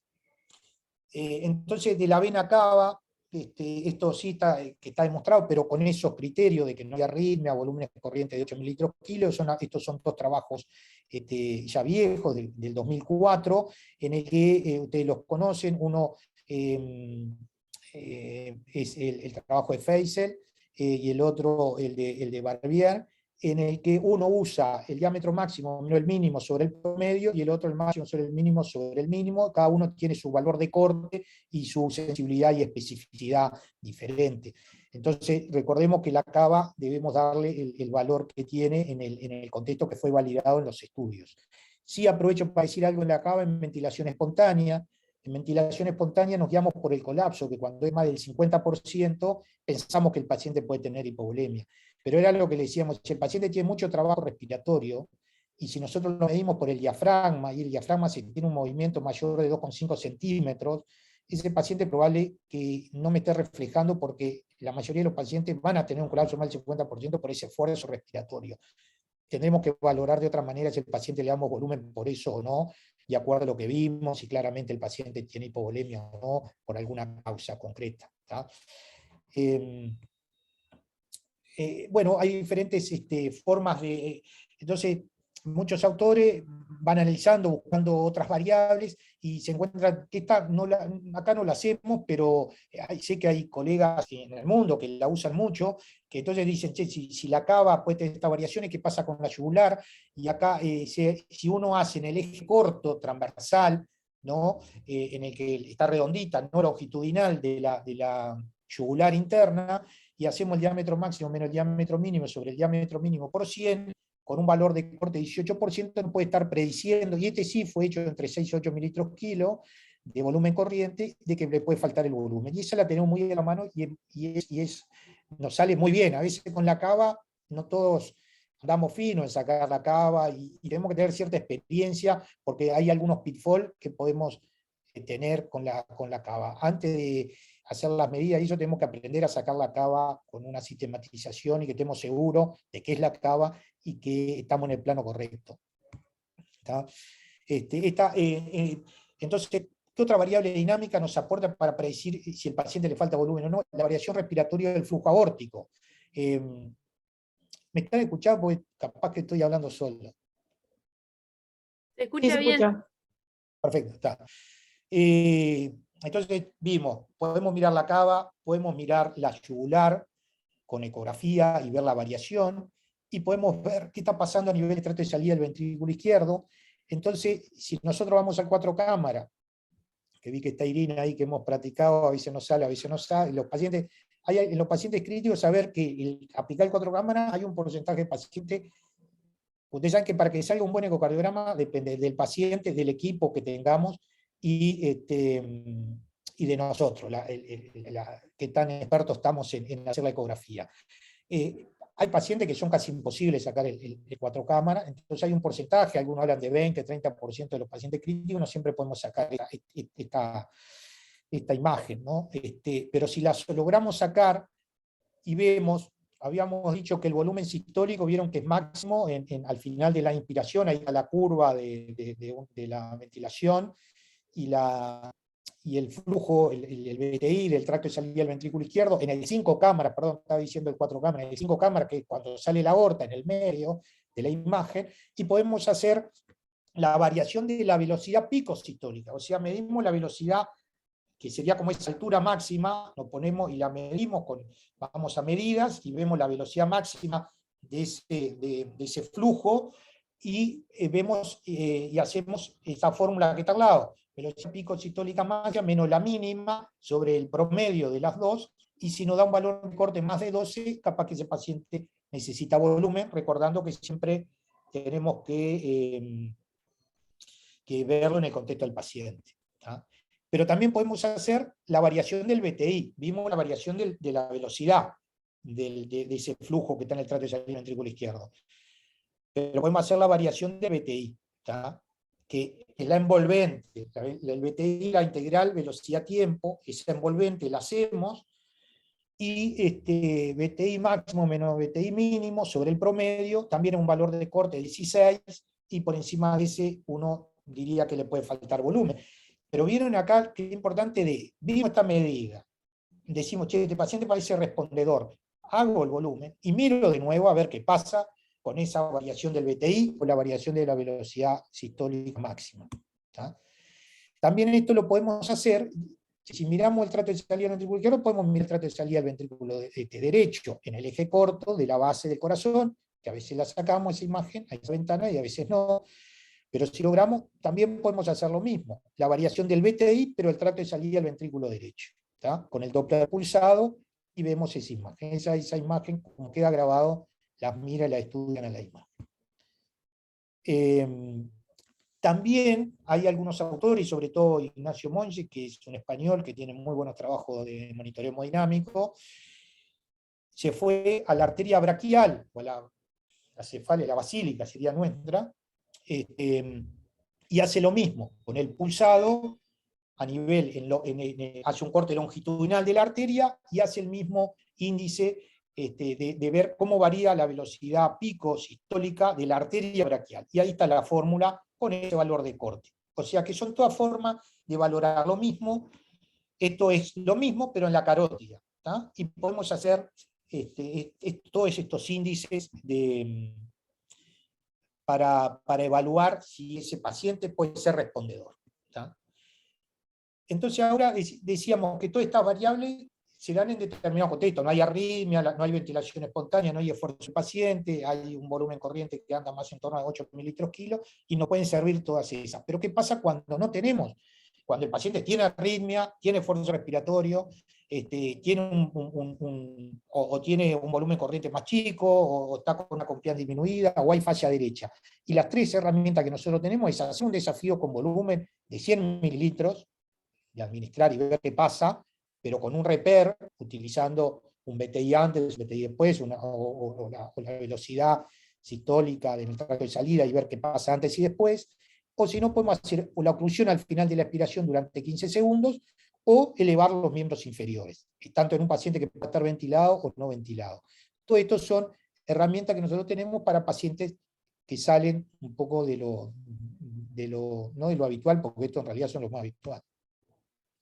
Entonces, por ejemplo, se hace una pausa en el respirador de 15 segundos al final de la expiración, y vemos qué pasa en este caso con el BTI basal, que en este caso era de 13,4 centímetros, y con el BTI posterior a la maniobra, que subió a 17,5, con esa delta BTI de 26, lo cual es mayor de lo que el trabajo de George marcó, que era mayor de 9, o sea que acá mayor de 9%, un valor bajo, pero tiene una buena curva ROX de 0,96, lo cual es un trabajo que no lo podemos usar. Medimos el BTI basal y el posterior luego de una pausa con el respirador de 15 segundos al final de la expiración. ¿Tá? Bueno, también podemos elevar los miembros inferiores. Saben bien que si tiene fractura de miembro inferior, tratar de evitarlo, y si tiene síndrome compartimental abdominal, la elevación de miembro no corre. Sabemos que se genera una autoexpansión de la sangre a punto de partida de sangre contenida en los repertorios venosos, aumentando el retorno venoso a través del incremento de la presión sistémica media. Si el ventrículo derecho se encuentra en la zona de precarga de dependencia, reserva de precarga, el aumento del retorno venoso resultará en el incremento del gasto cardíaco. En definitiva, es el fin que nosotros queremos cuando damos volumen, y por lo tanto en el llenado del ventrículo izquierdo posteriormente. Sabemos que es un fenómeno muy transitorio, entonces lo tenemos que, cuando elevamos las piernas, lo hacemos durante un minuto a 45 grados, ¿tá? cuando vamos a comparar el BTI antes o después, primero hacemos el BTI basal, como estaba el paciente, y después elevamos las piernas durante 1 minuto, y en los próximos 30 a 90 segundos tenemos que revalorar, porque es un fenómeno transitorio, y el aumento del volumen sistólico evaluado por ultrasonido de más del 13% predice una respuesta a la expansión con volumen con una sensibilidad del 100 y del 90. ¿Tá?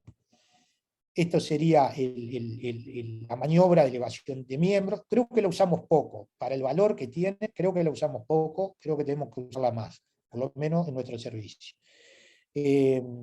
Acá está la fórmula, lo que le decía con el valor de corte, ¿no? Haciendo antes y después. ¿Tá? Esto es lo que decíamos. Acá estamos en el tracto de salida del ventrículo izquierdo, BTI previa elevación de miembros y posterior. ¿Tá? Estas son las mismas imágenes que repetimos. ¿Ah? Y después podemos hacer lo mismo, pero con ese desafío de 100 mililitros bueno, coloide, pues ahí puede ser cualquier fluido. En general, lo mejor para pasar, vamos a poner a pasar un suerito de 100. Tenemos que pasarlo rápidamente. En general se usan las jeringas de 50, podemos ahí pasar más rápido el fluido en 1 minuto y evaluar su efecto hemodinámico con el BTI pre y posadministración. Esta es la fórmula y tiene el valor de corte también. Estas son 2 casos, 2 ejemplos, es decir, el mismo paciente con un BTI de 24, que después pasó a 30, y el delta fue de 22% con ese punto de corte de 10. ¿Tá? Entonces, tan importante es saber si el paciente responde a fluidos, me quedo tranquilo, le doy volumen, pero saber que a veces hay que valorar la tolerancia a la administración de fluidos. Y acá lo tenemos que ver de 2 puntos de vista, de si lo tolera por el lado de congestión pulmonar o qué está pasando a nivel de la congestión venosa sistémica. No sé si ya estamos, capaz que, no sé si está Gastón por ahí. Si no, capaz que sigo 10 minutitos más. Entonces, evaluamos si ese paciente es respondedor o no respondedor con múltiples variables ecográficas, pueden no ser ecográficas, siempre son un complemento, pero vean que hay muchas herramientas y que debemos yo creo que no podemos hacer todas, porque si no, nos pasamos el día haciendo. Tenemos que elegir 1, 2 y estar como bien entrenado en hacerlas, saber las limitaciones, los pitfalls. ¿No? Pero también debemos saber la tolerancia a la administración de fluidos. Entonces, congestión pulmonar evaluando con ultrasonido pulmonar. Sabemos que la mejor forma de evaluar el agua extravascular pulmonar es con el pico, ¿no? Pero el ultrasonido pulmonar, hay algunos estudios que muestran, bueno, esto es simplemente algunos conceptos que puse acá, detectar la respuesta positiva a volumen no debe ser igual a la infusión de fluidos en forma sistemática. El valor de corte para los distintos métodos descritos deben ser interpretados en el contexto clínico. La administración de fluidos en los estados de shock se debe evaluar o ser guiada de acuerdo si el paciente es respondedor o no, y si el paciente tolera o no los fluidos, siendo la principal variable la presencia de agua extravascular pulmonar. Lo mejor el pico, pero la ecografía, este estudio, es un score, en el que se muestra la curva ROC ahí, en el que puede predecir cuando hay una agua extravascular en forma severa, más de 15, con una buena sensibilidad y especificidad, y una curva debajo de la curva ROC de 0,96, y me puede predecir que ese paciente puede tener una mala tolerancia al volumen porque tiene un agua extravascular pulmonar muy elevada, más de 15. ¿Tá? Entonces, ¿qué otra cosa debemos valorar en la sepsis? Es si hay depresión miocárdica aguda irreversible, que es lo que dijimos, la disfunción séptica en el contexto del cuadro infeccioso, que como dijimos puede involucrar a ambos ventrículos, puede ser sistólica y diastólica, y claramente la ecografía nos puede aportar algo por ahí. Acá hay una forma de evaluar muy básicamente la disfunción diastólica. Ustedes saben que la parte de... Antes se conocía poco, hoy se sabe mucho de disfunción diastólica, antes solo se hablaba que había disfunción sistólica, y la disfunción diastólica no está presente en los últimos años, donde ha adquirido mayor valor. Y lo que sí podemos decir es que siempre que hay disfunción sistólica, hay disfunción diastólica. Lo que después tendremos que valorar es el grado, si hay compresiones de llenado elevadas o no. Y siempre que hay disfunción diastólica, puede no haber disfunción sistólica. Pero lo que sí tenemos que saber, y eso que siempre se decía, si hay disfunción diastólica y no vi disfunción sistólica, no la tiene. Pero eso con los métodos habituales que tenemos, que es de fracción de eyección. Y muchas veces puede haber una etapa que no la ve la fracción de eyección, que es a través del strain, en el que ya muestra una alteración de la contractilidad y que ya habla que hay disfunción sistólica y que está asociada también a la disfunción diastólica. O sea que la disfunción diastólica predominante, ese paciente que decimos, es un paciente que tiene insuficiencia cardíaca por disfunción diastólica, con fracción de eyección preservada, si le hacemos un strain, capaz que también tiene algo sistólica en una etapa inicial, pero que también marca cierto pronóstico. Y siempre hay que definir el grado de disfunción diastólica, si tiene disfunción diastólica, y cuantificarla, en grado 1, 2 y 3, que básicamente es si tiene presión elevada de llenado. ¿Tá? Si ustedes ven ahí, la diástole tiene dos partes, una de relajación y otra de distensibilidad. Puede haber causas que afectan a una y no a otra. La relajación es un proceso activo, que todavía ahí hay contracción posistólica, y que puede haber alteraciones específicas a ese nivel. Y si la curva se vuelve más horizontalizada, es lo que puede pasar cuando hay un trastorno de relajación, o la distensibilidad también, y ahí pueden haber alteraciones de la disfunción diastólica. Esta es la forma simplificada que mostró el estudio del ANSPA, en el que para eso tengo que conocer algunas herramientas que creo que hoy el intensivista la puede hacer. Estamos en ese proceso, creo que Uruguay no estamos tan mal, pero podríamos estar mejor en el manejo de la ecografía en el paciente crítico, en el que debemos conocer el Doppler tisular, que el Doppler tisular, ustedes vieron que el Doppler pulsado mide la velocidad de la sangre, acá es la velocidad del tejido, o sea, del septum, por ejemplo, o de la pared lateral, que son velocidades mucho más bajas. Por ejemplo, para el septum menor de 7, acá es menor de 8 en el trabajo, pero en general un punto de corte menor de 7 está alterada, o menor de 10 en la pared lateral.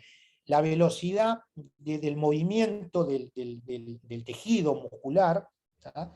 Eso me da una idea. Cuanto más bajo es, quiere decir que hay una alteración en esa relajación que vimos en la curva que baja, si empieza a ser más lenta, esa velocidad cae, entonces eso me está traduciendo que hay algo en la diástole. ¿Tá?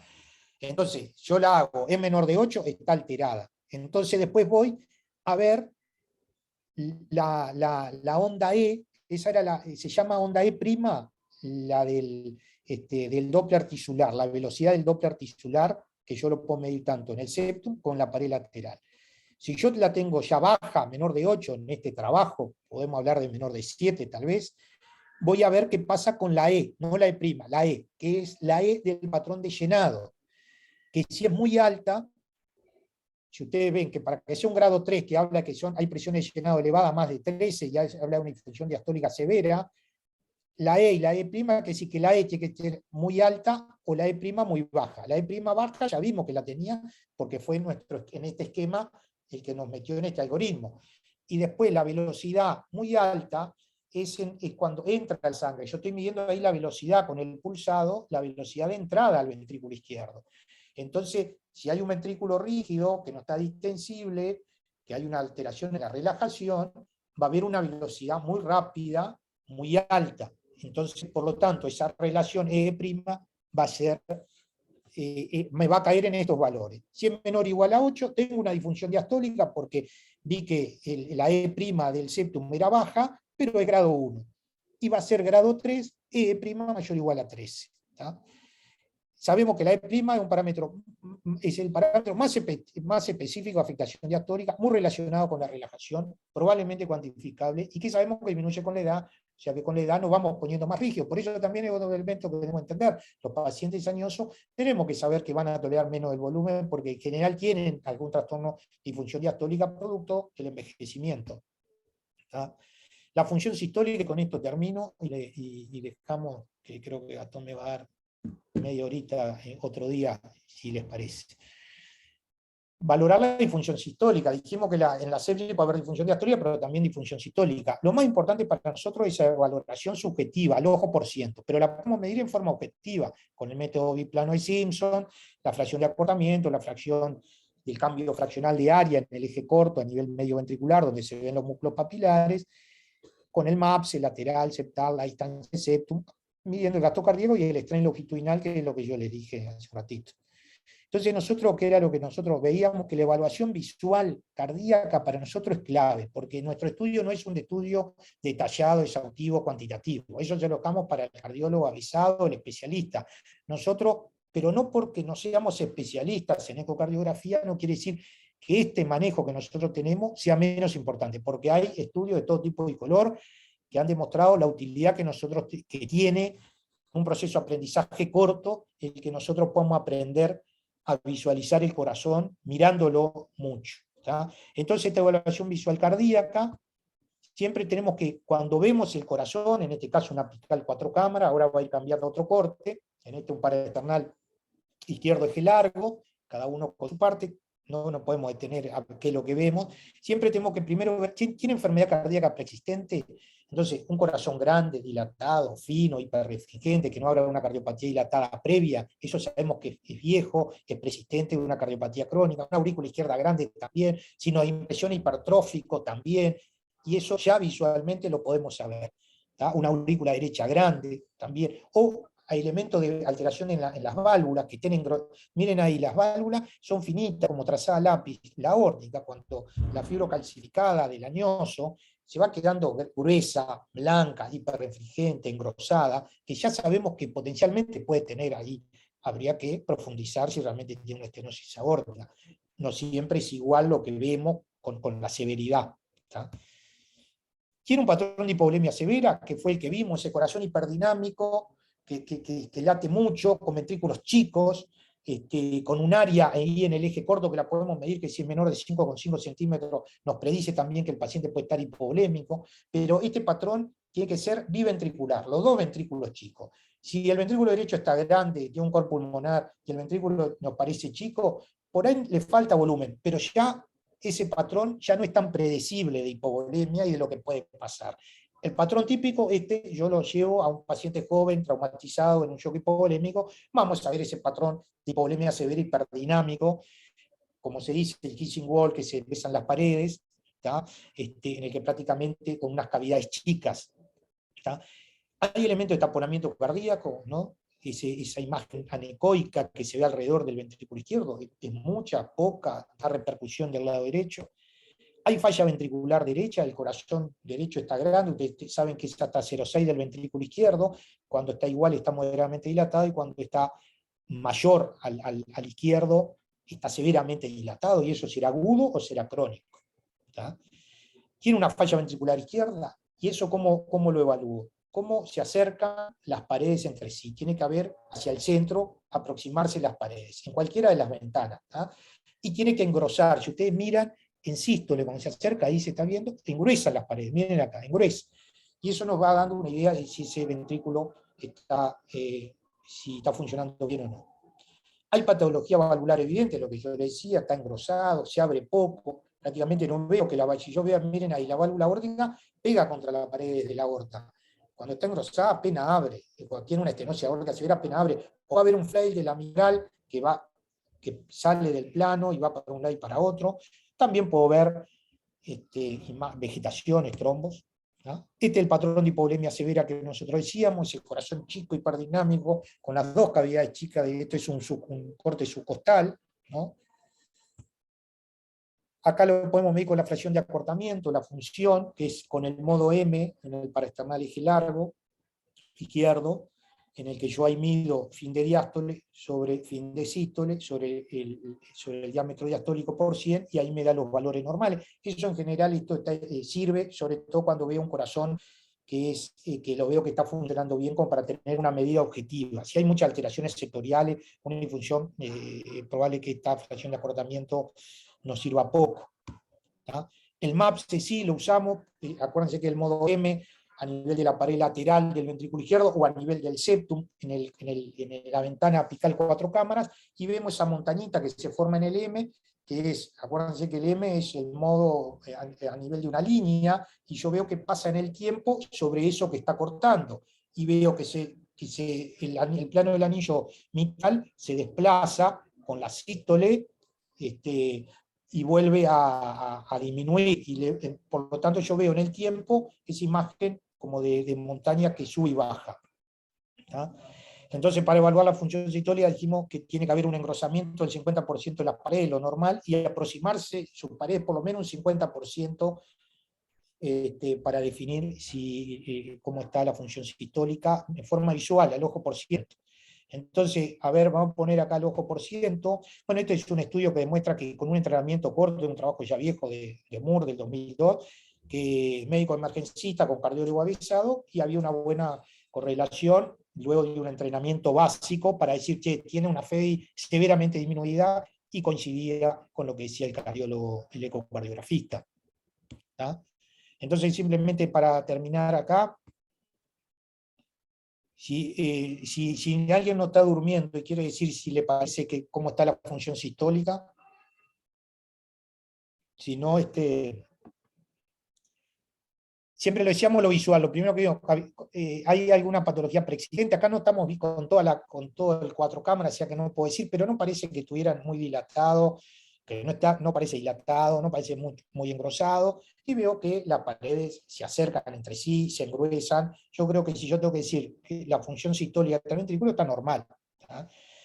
Recuerden siempre que nuestro ejercicio, como es muy visual, es ver si tiene derrame pericárdico, si hay patología persistente, cómo está el derecho en relación al izquierdo, si hay ese patrón de hipovolemia. ¿Tá? Y en este caso es un corazón normal con una función sistólica normal. Pero miren o sea que esto visual, nosotros lo podemos saber. Cuando nosotros lo grosero, es muy difícil, si no cuantificamos, decir que tiene 25% de FEBI. Para nosotros es hiperdinámico, en el caso de la hipovolemia severa, normal o deprimida. Y deprimida, leve, moderada o severa. En este caso, si bien no está tan fino, pero está remodelado. En el otro, en general, el ventrículo izquierdo en forma de bala, acá está más redondeado, más geométrico, ¿tá?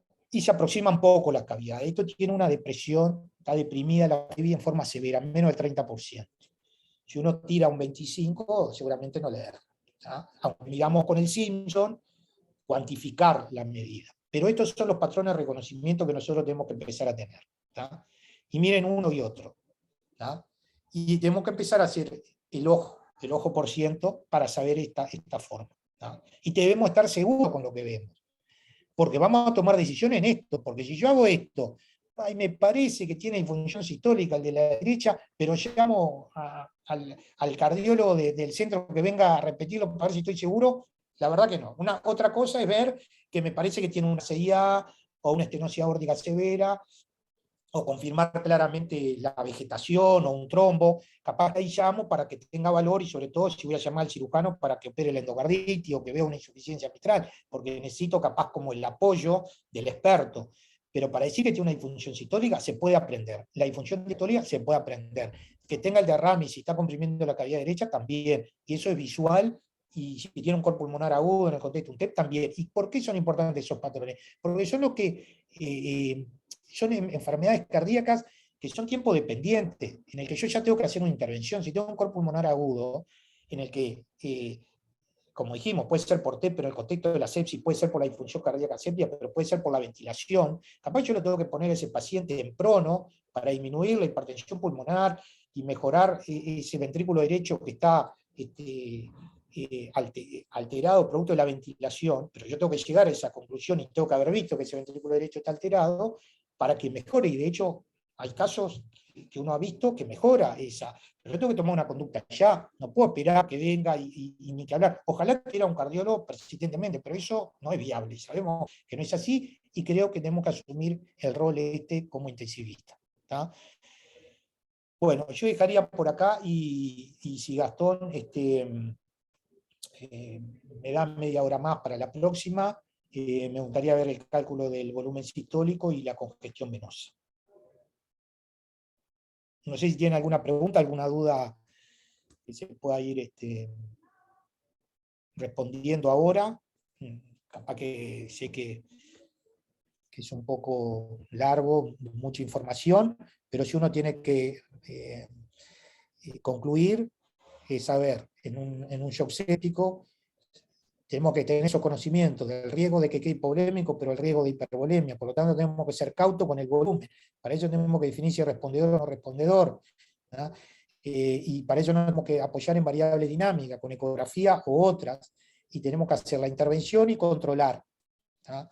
Eso nos lleva trabajo, y bueno, pero es la medicina intensiva y es el rol que tiene justamente el monitoreo, a diferencia de otras especialidades, que en el monitoreo hemodinámico nosotros estamos con variables casi continuas. En este caso la ecografía no es continua, pero la frecuencia cardíaca estamos monitorizando en forma visual por enfermería, por nosotros, en forma clínica, y sí, implica mucho más trabajo que de repente la sala de medicina, que tiene un monitoreo más básico y más espaciado. Lo nuestro, pero por la importancia y la gravedad de las enfermedades, llevan a que nosotros tengamos que tener este tipo de monitoreo hemodinámico, exhaustivo, con medidas pre y post intervenciones, para saber si estamos, porque como dijimos al inicio, tenemos que individualizar la situación hemodinámica del paciente.